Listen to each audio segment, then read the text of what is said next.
Yesterday, Rand's father, Ron Paul, finally gave the world his long-awaited take on law enforcement reaction to the bombing. In an op-ed for a libertarian website entitled "Liberty Was Also Attacked in Boston," Ron is a much more consistent libertarian than Rand, who is surely the slowest student of libertarianism in the Paul family. But Ron lies just as much as his son, and just as blatantly, and always has. The first word of Ron's op-ed piece is a lie. The first word. The first sentence is a lie. The first paragraph is a lie. Let's count the lies in Ron's first paragraph.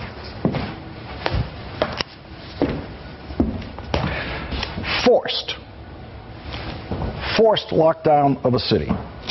Now let's listen to the governor announcing the forced lockdown. We're asking people to shelter in place, in other words, to stay indoors with their doors locked and not to open the door for anyone other than a properly identified law enforcement officer, and that applies here in Watertown, where we are right now, also Cambridge, Waltham, Newton, Belmont, and at this point, all of Boston. All of Boston. Did you get that? Forced? He said, we're asking people to shelter in place. That's what the governor said. He did not order anyone to do anything. Now let's listen to the guy who stepped up to the microphone right after the governor, the Boston Police Commissioner. Mayor Menino has asked me to come here and to tell you that the shelter-in-place recommendation has been extended throughout the city of Boston. The shelter-in-place recommendation. So forced is lie number one. Let's look at lie number two. Tanks. Okay? There were no tanks in Boston. The Boston police don't have tanks. This is a tank. And this is the most fearsome vehicle that the Boston police used in the manhunt. It's about as scary as the armored trucks that move cash to and from your neighborhood bank. It is not a tank. Look at those tires on the police vehicle. Now look at the tires on a tank. See? No tires on a tank. Ron Paul knows the difference. He served honorably in our military. He knows the difference between a tank and an armored car, but for rhetorical effect, he prefers the lie to the truth on that one. Door-to-door armed searches without warrant. Police don't need warrants if property owners welcome them into their homes.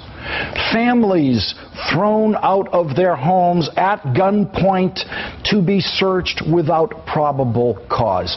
No guns were pointed at any families. Some families vacated their homes in Cambridge as police searched homes in that area, in the area of the suspect's home. I was on the street in Cambridge then talking to the residents who were very glad to be out of their homes for the few hours it took the police to be sure that there were no more bombs in that area near the suspect's home, in or near the suspect's home.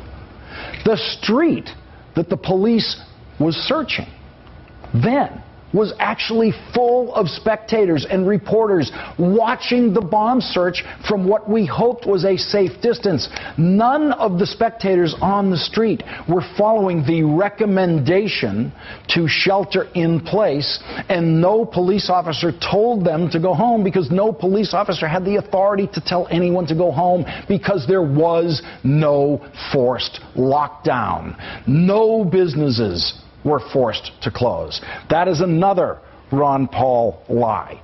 No businesses were forced to close. A wonderful little cafe was doing a busy lunch business on the corner of the street being searched for bombs in Cambridge.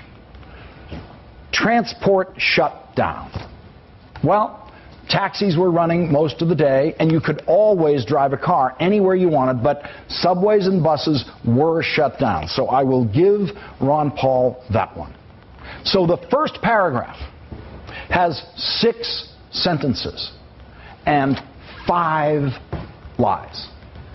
Ron Paul repeats variations on those lies throughout the piece. The shelter-in-place command. Those are his words. That's what he calls it.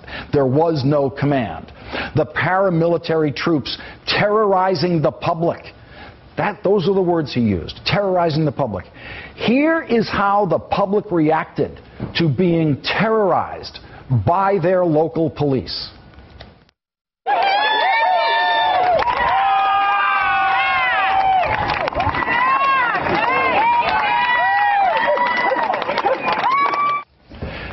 Paramilitary police riding in tanks and pointing automatic weapons at innocent citizens.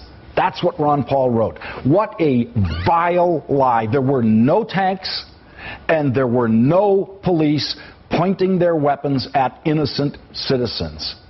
And you know who knows what a despicable lie that is? You know who knows how many police-hating lies Ron Paul told in his op-ed piece? Rand Paul. Rand Paul knows.